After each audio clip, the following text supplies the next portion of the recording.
जिण दियो नाम तत्सार।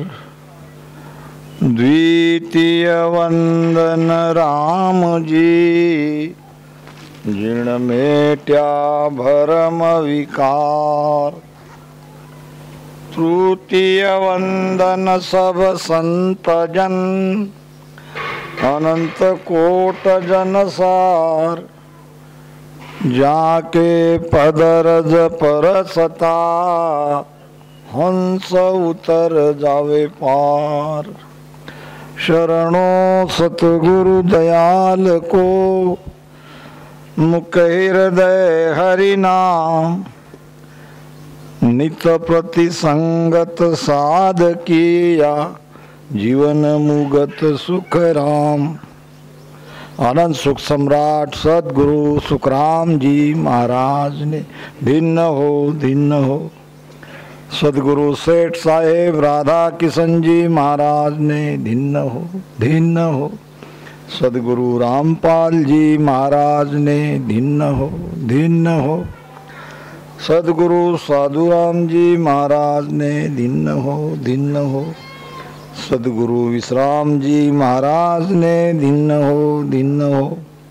सदगुरु बापू जी महाराज ने धिन्न हो। सदगुरु मोहनदास जी महाराज ने धिन्न हो। अनंत कोटि सत्स्वरूपी संताने धिन्न हो। राम सभा में राम राम महाराज। सभी रामस्नेही भाई बहनों संत जनों को मेरा राम राम सा। सबके चरणों में कोटि कोटि दंडवत प्रणाम।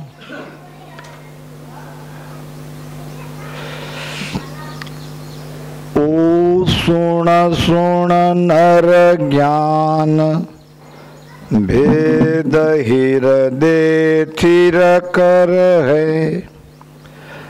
सब सुर गुण विद छाड़, शीस सतगुरु पद धर है। वे 84 माय हंस कबहू नहीं जावे।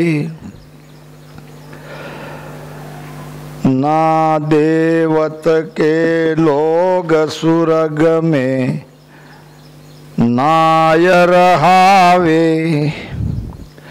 सुख राम कहे सुनता तिया, वे नर नर ही होय। खंड ब्रह्मांड पिंड शोध के, लियो परम पद जोय। ओ सुन सुन नर ज्ञान, भेद हृदय थिर कर है। जो कोई हंस सत्संग में आकर इस ज्ञान को सुनेगा और ज्ञान सुन के जिसके मन में ये भाव आएगा कि ये भक्ति करनी चाहिए, भगवान का सुमिरन करना चाहिए, पहले तो भाव आता है। मन को जब हम सत्संग सुनने के लिए लगाते हैं, फिर मन में यह भाव आता है कि जो कुछ हमारी धारणा इस ज्ञान के बारे में, इस भक्ति के बारे में थी, ये तो वैसा नहीं है। यहाँ तो जैसा हमने सोचा वैसा बिल्कुल नहीं है। कई बार क्या होता है,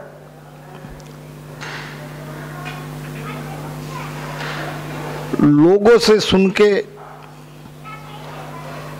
किसी विशेष मत के बारे में, किसी विशेष धर्म के बारे में हमारे मत भी बदल जाते हैं। उसके लिए महाराज ने क्या उपाय किया है कि आप आओ, बैठो, सत्संग में सुनो।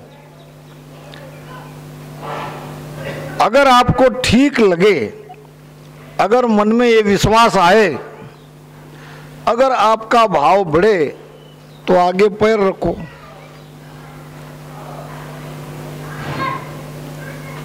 वो सुन सुन नर ज्ञान भेद हृदय थिर कर है। जब ये भेद यानी सुमिरन का भेद हृदय में स्थिर होता है तभी स्मरण में बैठेगा। वे 84 माय हंस कबहू नहीं जावे। अगर इतनी बात हम कर लेते हैं, भेद को स्थिर करके सुमिरन करने लग जाते हैं, तो महाराज कह रहे हैं कि ये हंस 84 में नहीं जाएगा। क्यों नहीं जाएगा? वो इसलिए नहीं जाएगा कि भेद के साथ सुमिरन करने से वो कुदरत कला, वो सत्ता घट में प्रकट होती है।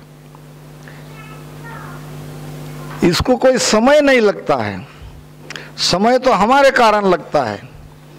हमने इसको कैसे समझा, हमने इस भेद को कितना महत्व दिया,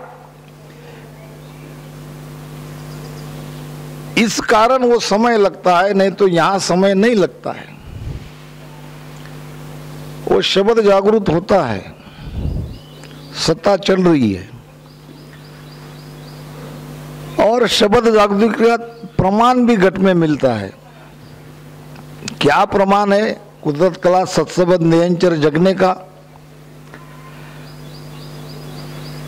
जागे नाव तन थर हरियो, जागे नाव तन थर हरियो, जद तद केवल पासी, लाखा गुना खून पड़ जावे, लाखा गुना खून पड़ जावे, तोई मीन का दे आसी, बांधा मोखज के जन जासी, बांधा मोखज के जन जासी, जा रे नाव उदय हो घट में, जा रे नाव उदय हो घट में, बोरन भव जल आसी, बांधा मोखज के जन जासी। ये नाम का पराक्रम है। बांधा मोक जके जन जासी, जारे नाव उदय हो घट में, बोरन भवजल आसी। भवजल नाम भवसागर, भवसागर नाम वही कल समझाया, काम क्रोध लोभ मोह अहंकार, ये सब भवसागर ही है। हमारे अंदर से इस ज्ञान को, हमको ज्ञान भी अंदर धारण करते हैं, उसका शब्द भी अंदर ही जागृत होता है, और चेंजेस बदलाव अंदर ही होते हैं। अंदर होगा तो उसका प्रमाण बाहर दिखने लगेगा। राम राम। जा रे नाव उदय वो घट में, बोरन भवजड़ासी। कीमती कीमती चीज तो तिजोरी में रखते हैं, मैं तुम्हें निकाल के देती हूं, तुम तुम्हारे पिताजी के दुकान में जाओ, अपनी नहीं है, फिर भी वो आज भी हमसे वैसे ही संबंध रखते हैं। और ये गिरवी रख के कुछ पैसा लाओ। बच्चा गया राम राम और कहा कि माताजी ने ये कोई वस्तु है तिजोरी में से निकाल के आपको गिरवी रखने के लिए कहा है, इसके बदले में कुछ पैसे चाहिए। पैसा खत्म हो गया, पैसा नहीं है। अब वो पार्टनर ने देखा,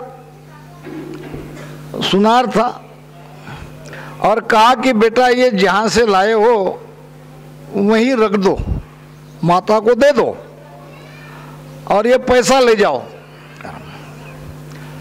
और माता जी को कहना कुछ और भी पैसे की जरूरत लगी तो मांग लेना, संकोच नहीं करना, और कल से ही तुम दुकान पे आ जाओ, यही काम करो। बच्चा पैसा लेके गया, माँ को दिया। माँ को कहा कि ये आपको रखने के लिए कहा है, जहाँ थी वहीं रख दो, और मुझे कल से दुकान पे बुलाया है, मैं जाऊं। माँ ने कहा बेटा जरूर जाओ, क्योंकि हम लोग सुना रहे, हमको तो वो सीखना ही है। 7-8 साल का बच्चा दुकान में काम करने लगा, इधर जो पैसा मिला वो पैसा अपने दैनंदिन व्यवहार में खर्चा करने लगी। थोड़ी बहुत ज़रूरत पड़ी तो मांग लेती थी, बच्चे का भी पेमेंट आने लगा थोड़ा बहुत। धीरे धीरे बच्चा 15-16 साल का हो गया। अब एक दिन उस सुनार ने कहा बेटा 7-8 साल पहले जो तुमने मेरे पास कुछ कीमती चीज लाई थी गिरवी रखने के लिए, जरा आज लाओ तो आज काम है उसका। 16 साल का बच्चा अब काफी तजुर्बेकार हो गया, उसको परख थी सब चीज की। जाके माँ को कहा कि वो वस्तु अभी चाहिए जो आपने तिजोरी में हिफाजत से रखी है। मेरे पिताजी के मित्र ने वो वस्तु आज मंगाई है। माँ ने तिजोरी में से निकाल के बच्चे को दे दिया। अब बच्चे ने देखा, क्योंकि अब तो पार्क ही बन गया था, देखते ही वहीं फेंक दिया। देखते ही उस वस्तु को कांच के टुकड़े थे। जाके गया दुकान में, कहा कि क्यों नहीं लाए। उसने कहा कि वो तो कोई वस्तु थी ही नहीं, वो तो कांच के टुकड़े थे। अगर 8 साल पहले वो उस वस्तु को फेंक देता था तो उसके प्रति भाव नहीं बढ़ता था। वो वस्तु पहले भी कांच थी, अब भी कांच है, मगर पहले उसकी परख नहीं थी, पहले उसकी परख नहीं थी, इसलिए उसको हिफाजत से रखा गया। तो ऐसे ही नया नया जब कोई भक्ति में आता है, वो जो भी कुछ करता है उसको करने देना चाहिए। तुम करो भाई, ये भी करो, ये भी करो। धीरे धीरे इसमें उतरेगा तो सब छोड़ देगा। छोड़ने के लिए नहीं कहना पड़ेगा। अनेक कारणों में से ये एक कारण है जो नए इस धारा में नहीं आते हैं। जबरदस्त पाबंदी हम उसके ऊपर लगाते हैं। अब वो भी अपना कैलकुलेशन अंदर से लगाता है, ये छोड़ो, वो छोड़ो, वो छोड़ो, यहाँ मत जाओ, वहाँ मत जाओ, तंबाकू छोड़ो, ये दवा को मत मानो, वो देवी को मत मानो, यहाँ मत जाओ। ये क्या झंझट है। आना भी चाहे तो वो नहीं आ सकता, क्योंकि हम भी उनके जैसे ही थे सब। धीरे धीरे इसमें उतरते ही वो चीज अपने आप छूटती चली गई। तो जो कोई इस सत्संग में आके इस ज्ञान को अपने हृदय में उतारेगा, स्थिर करेगा, तो धारण करेगा। धारण करेगा तो भजन सुमिरन करेगा। भजन सुमिरन में प्रेम लगेगा तो नाम जगेगा। कुदरत कला नाम की जागे कुदरत कला, नाम की जागे नेयांचर तन माई, केवल बीज असल वो संतो, केवल बीज असल वो संतो, और पावन काई बांधा मोख जके जन जासी, बांधा मोख जके जन जासी। कुदरत कला, सत्सबद, नेयंचर, ये तीनों एक ही है। जिसको हम सत्सबद कहते हैं वही नेयंचर है, और जो नेयंचर है वही कुदरत कला है। ये कोई अलग नहीं है। सत सत कहे तिको सत आहे, ने अंचर सुन होई, कुदरत कला कहे सो आहे, निरख परख लो सोई। कुदरत कला ही नेयंचर है और नेयंचर ही सत्सबद है। शब्द के भ्रम में बिल्कुल नहीं पड़ना। ये क्या है कुदरत कला, सत्सबद, नेयंचर? सत्संग में आके ज्ञान सुनो, ज्ञान को समझो, उसके भेद को समझो। ये भक्ति हमको करनी चाहिए कि नहीं करनी चाहिए, इसका निर्णय करो। अगर सब तरह से आपकी बुद्धि कहेगी कि मुझे भक्ति करनी चाहिए, तब धारण करो। धारण करना के मतलब ये भेद लो, भेद से सुमिरन करो। भेद अगर सच्चा है, सुमिरन का अगर आपका भाव है, उसमें निजमन आप लगा रहे हो, ये कुदरत कला जगेगी। और कुदरत कला जगने का मतलब आप दोबारा मनुष्य शरीर पाने के हकदार हो गए। कुदरत कला नाम की जागे ने अंचर तन्माई, केवल बीज असल हो संतो, और उपावन काई। दूसरा कोई उपाय नहीं है। अगर आपको उस परमात्मा में जाके मिलना है तो ये कुदरत कला जगानी पड़ेगी। और कुदरत कला जगते ही आप जब तक उस देश में नहीं पहुंचते, जब तक आप बंधन से मुक्त नहीं हो जाते, तब तक मनुष्य शरीर में ही जाते रहोगे, वही शरीर मिलता रहेगा। जागे नाव तन थर हरियो, नाम जागृत होते का लक्षण क्या, प्रमाण क्या? शरीर वाइब्रेट होता है, शरीर धूजने लगता है। किसी का जोर जोर से धुसता है तो किसी का कम धुसता है। ये रोंगटे खड़े हो जाते हैं भजन में। जैसे कि जाते हम रास्ते से और एकाएक भयंकर बड़ा सर्प हमने देख लिया, एकाएक उसके ऊपर नजर पड़ गई तो उसी समय शरीर थरथराता है, रोंगटे खड़े हो जाते हैं। बस इतना वाइब्रेट हो गया तो भी आपके अंदर वो कला जग गई। कुदरत कला जगने से अभी के अभी मोक्ष में नहीं चले गए। अब तो वास्तव में आपको वो सही रास्ता मिला। अब सुमिरन करो, शब्द के साथ सुरती लगा के निरंतर जितना आपका निजमन करता है उतना। कोई बंधन नहीं है, इतना ही करो, इतना ही करना है। अगर हम जोर देके बंधन करेंगे तो वो हठयोग हो जाएगा। हठयोग क्या है? दूसरा